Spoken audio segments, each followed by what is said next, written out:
ನೀನು ಗಣೇಶನ್ ಮಾಡೋದ್ರ ಒಪ್ಪನ್ ಮಾಡ್ತೀನಿ ಬಿಟ್ಟುಬಿಡಿ ಅದು. ನಾನು ಶ್ರೀನಿವಾಸ್ ಅವರಲ್ಲ ರೇಗುಟ್ಟು ಸುಮ್ಮನೆ ಆಗೋಕ್ಕೆ, ನಾನು ಶ್ರೀನಿವಾಸ್ ಅವರಲ್ಲ ರೇಗುಟ್ಟು ಸುಮ್ಮನೆ ಆಗೋಕ್ಕೆ. ನಾನು ಮತ್ತೆ ಚುನಾವಣೆಗೆಲ್ಲ ಬಂದಿಲ್ಲ. ಚುನಾವಣೆ ಬಂದಿದ್ದು ಸಾಮಾನ್ಯರಿಗೆ ಅನುಕೂಲ ಮಾಡೋಕ್ಕೆ. ದಿನ ಬೆಳಗಾದ್ರೆ ರಾಮಾಯಣ ಮಾಡಬೇಡ, ಹೋಯ್ತಾವ್ರು ಹೆಂಡತಿ ಕರ್ಕೊಂಡು. ನೀನು ಇಲ್ಲೇ ಇರಬೇಕು ಅಂತಂದರೆ ಬದಲಾವಣೆ ನಿನ್ನ ತೀರ್ಮಾನ, ಎರಡರಲ್ಲಿ ಒಂದು ಮಾಡ್ತೀನಿ. ಇಲ್ಲಾಂದರೆ ನನಗೆ ಗೊತ್ತು, ನಾನು ಪೆನ್ನು ಪೇಪರ್ ಚೆನ್ನಾಗಿ ಓದಿದ್ದೀನಿ, ಕಾನೂನು ತಿಳ್ಕೊಂಡಿದ್ದೀನಿ.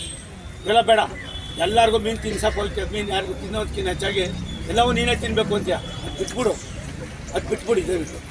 ಎಲ್ಲರ ಎದುರುಗಡೆ ಹೇಳ್ತಾ ಇದ್ದೀನಿ, ನನಗೆ ಎಷ್ಟು ನೋವಾಗಿದೆ ಅಂತ ಗೊತ್ತಿಲ್ಲ. ಯಾವುದೋ ಪುಟ್ಕೋಸಿ ಒಂದು ಮಾಡಿದ್ರೆ ಎಷ್ಟು ಬಿಟ್ಟರೆ ಎಷ್ಟು, ಅದು ಬಾಕಿವೆಲ್ಲ ತರಿಸಿಟ್ಟಿದ್ದೀನಿ. ಸುಮ್ಮನೆ ಕೊಟ್ಬಿಟ್ಟು ರೆಫರ್ ಮಾಡಿ ನಾನೇ ಒಂದು ಅಫಿಡವಿಟ್ ಹಾಕೋದು ನೀನೇನಾಯ್ತು ಅಂತ ಅರ್ಥ ಮಾಡ್ಕೊ. ಮೊದಲು ಜನಗಳನ್ನ ಅಳಿಸ್ಬೇಡ ದಯವಿಟ್ಟು. ನೀನು ಗಣೇಶನ್ ಮಾಡೋದ್ರ ಒಪ್ಪನ್ ಮಾಡ್ತೀನಿ ಬಿಟ್ಟುಬಿಡಿ ಅದು. ನಾನು ಶ್ರೀನಿವಾಸ್ ಅವರಲ್ಲ ರೇಗುಟ್ಟು ಸುಮ್ಮನೆ ಆಗೋಕ್ಕೆ, ನಾನು ಶ್ರೀನಿವಾಸ್ ಅವರಲ್ಲ ರೇಗುಟ್ಟು ಸುಮ್ಮನೆ ಆಗೋಕ್ಕೆ. ನಾನು ಮತ್ತೆ ಚುನಾವಣೆಗೆಲ್ಲ ಬಂದಿಲ್ಲ. ಚುನಾವಣೆ ಬಂದಿದ್ದು ಸಾಮಾನ್ಯರಿಗೆ ಅನುಕೂಲ ಮಾಡೋಕ್ಕೆ. ದಿನ ಬೆಳಗಾದ್ರೆ ರಾಮಾಯಣ ಮಾಡಬೇಡ, ಹೋಯ್ತಾವ್ರು ಹೆಂಡತಿ ಕರ್ಕೊಂಡು.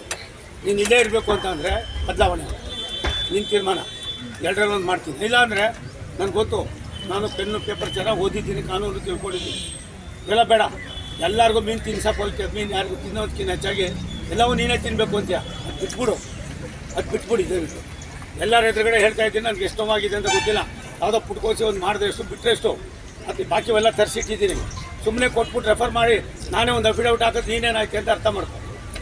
ಮೊದಲು ಜನಗಳನ್ನ ಅಳಿಸ್ಬೇಡ ದಯವಿಟ್ಟು.